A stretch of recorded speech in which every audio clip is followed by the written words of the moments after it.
அவைத்தலைவர் அவர்களே, நிதி மசோதாவில் உரையாற்றும் போது பொதுவாக சில திட்டங்களுக்கு ஒதுக்கிய நிதி போதாது என்றும், சில திட்டங்களில் இவையெல்லாம் கருத்தில் கொள்ளப்படுமா என்றும் வினா எழுப்பி இடையளிக்க வேண்டும். ஆனால் இந்த ஒன்றிய அரசின் நிதிநிலை அறிக்கையிலே உணவருந்த காத்திருந்த முன்னாள் வெற்றிகளை மட்டுமே போடப்பட்டு மற்ற பக்கத்து இலைக்காரர்களுக்கு விதவிதமாய் பரிமாறப்பட்டு பார்க்கிற பசியுள்ள ஒருவன் மனநிலையில் தமிழ்நாட்டை சார்ந்த நான் உங்கள் முன்னால் நிற்கிறேன்.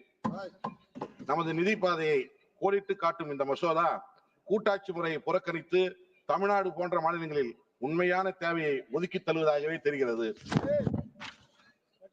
நிதி கூட்டாட்சி முறையை அளித்தல். மாண்புமிகு அவைத்தலைவர் அவர்களே, ஒரு மாநிலத்திற்கான வரவு செலவு திட்டத்தை தமிழக முதல்வர் தளபதியார் அவர்களின் வழிகாட்டுதலில் தாக்கல் செய்த போது தமிழ்நாட்டின் எல்லா பகுதிகளையும் எல்லா தரப்பினரையும் உள்ளடக்கியதாக அமைந்திருப்பதாக ஏடுகள் பாராட்டின. ஆனால் ஒன்றிய அரசின் தற்போதைய போக்குகள் ஒரு சமநிலையற்ற மாற்றாந்தாய் மனநிலையை ஏற்படுத்துகிறது. அரசியல் ஆசானாய் உலகுக்கு வழிகாட்டும் வள்ளுவர் அவர்கள் இயற்றலும் ஈட்டலும் காத்தலும் காத்த வகுத்தலும் வல்லது அரசு என்று கூறியிருக்கிறார்.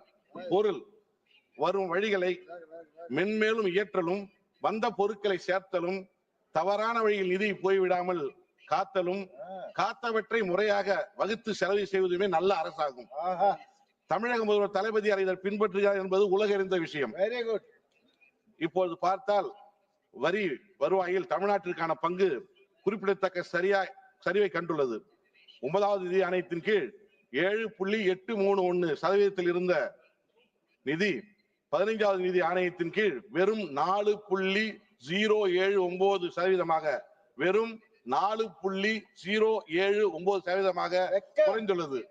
இது மிகவும் எங்களுக்கு விட அதிர்ச்சி ஊட்டும் விதமாக அமைகிறது. அது மட்டுமல்ல, அவைத்தலைவர் அவர்களே, ஜனவரி 2025 ஒன்றிய அரசு 1,73,030 கோடியை வரி பகிர்வு மாநில அரசுகளுக்கு வெளியிட்டது. இதில் தமிழ்நாட்டுக்கு வெறும் 7,057.89 கோடி மட்டுமே ஒதுக்கப்பட்டது.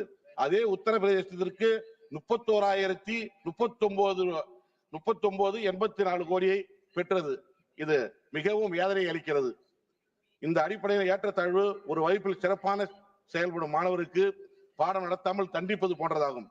இந்த அதிகாரத்தை குவியலோடு கூடிய ஒன்றிய அரசு முறையை அரசியல் வல்லுநர்கள் கடுமையாக குறை கூறியுள்ளார்கள். ஒன்றிய அரசின் வாயிற்படியில் நின்று பிச்சை கேட்கும் பிச்சைக்காரர்களாக மாநிலங்கள் ஆகிவிடும் என்று கே. சந்தானம் அவர்கள் கூறியதும், ஒன்றிய அரசு செயலகத்தின் வடபுற பிளாக்கில் நிற்கும் தர்ம குழந்தைகளை போல மாநிலங்கள் நடத்தப்படும் என்றும் விஸ்வநாத தாஸ் கூறியதும் இன்று நிதர்சனமாகி வருவதை கண்கூடாக இந்த நிதி மசோதாவில் காண முடிகிறது.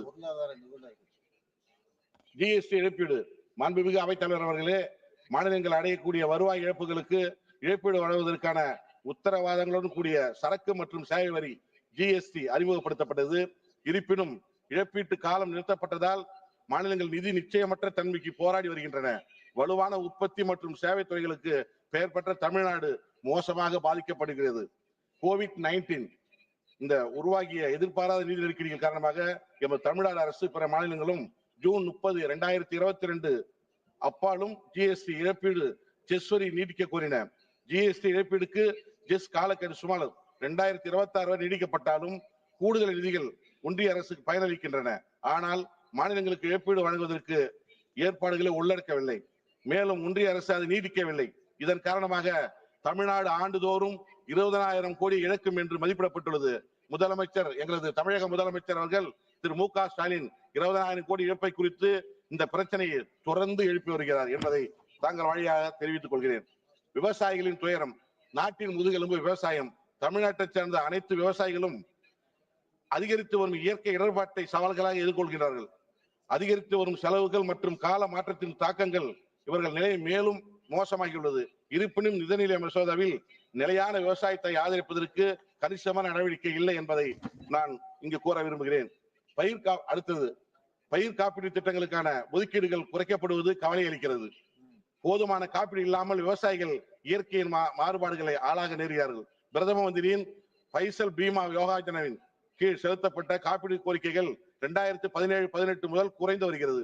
2017-18 இது 29,000 கோடியாக அதிகமாக இருந்தது. ஆனால் 2022-23 இது சுமார் 16,000 கோடியாக குறைக்கப்பட்டு இந்த குறைந்த நிதி என்பது குறைவான கோரிக்கைகள் தீர்க்கப்படும். இதனால் அதிக விவசாயிகள் நிதி நெருக்கடியில் சிக்குவார்கள். சிறு விவசாயிகள் தனியார் கடன் வாங்குவர்களிடமிருந்து அதிக வட்டி விகிதத்தில் கடன் வாங்க வேண்டிய கட்டாயத்தில் உள்ளார்கள். இது அதிகரித்து வரும் கடனை சுயேட்சிக்க வழிவகுக்கிறது. ஒன்றிய அரசு விவசாயிகளின் துயரங்களுக்கு செவிடாக இருந்த நிலையிலும் மாண்புமிகு தமிழக முதல்வர் மு.க. ஸ்டாலின் தலைமையிலான தமிழ்நாடு அரசு கூட்டுறவு வங்கிகளில் 12,110 கோடி விவசாய கடன்களை தள்ளுபடி செய்தது மட்டுமல்லாமல் 2021 முதல் 25 வரை விவசாயிகளுக்கு வட்டியில்லா கடனாக 54,800 கோடி மதிப்பிலான வட்டியில்லா கடனை வழங்கி விவசாயிகளுக்கு உயிர் கொடுத்துக் கொண்டிருக்கிறது என்பதை அனைவரும் அறிந்த உண்டு.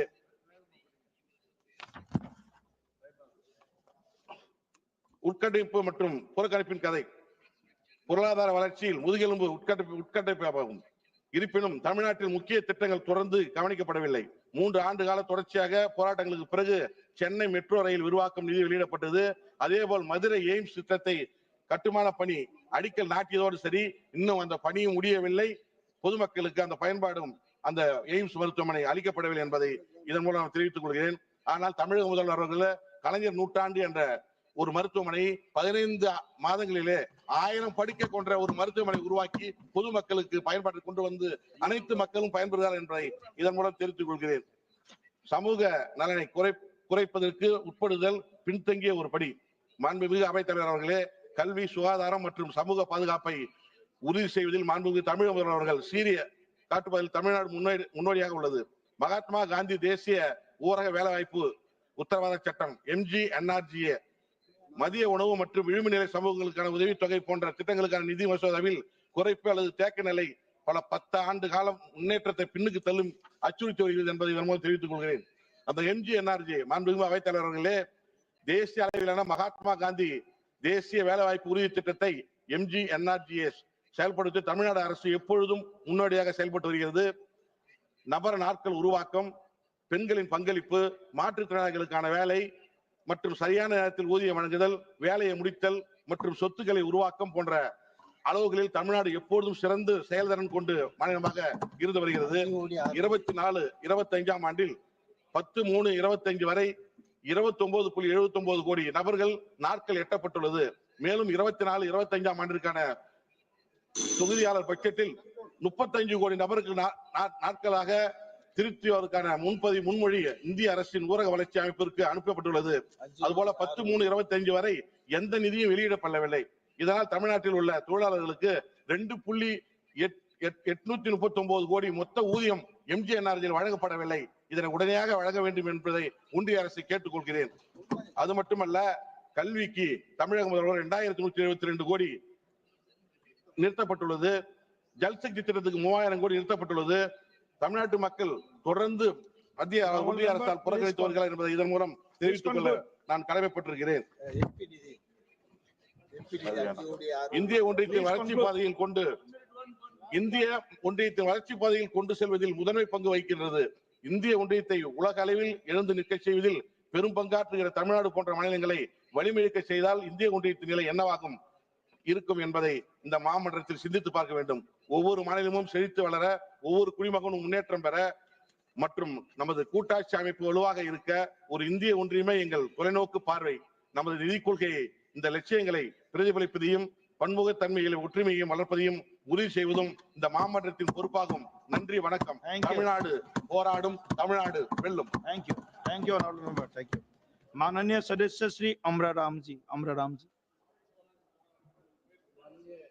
सभापति महोदय, फाइनेंस बिल 2025-26 का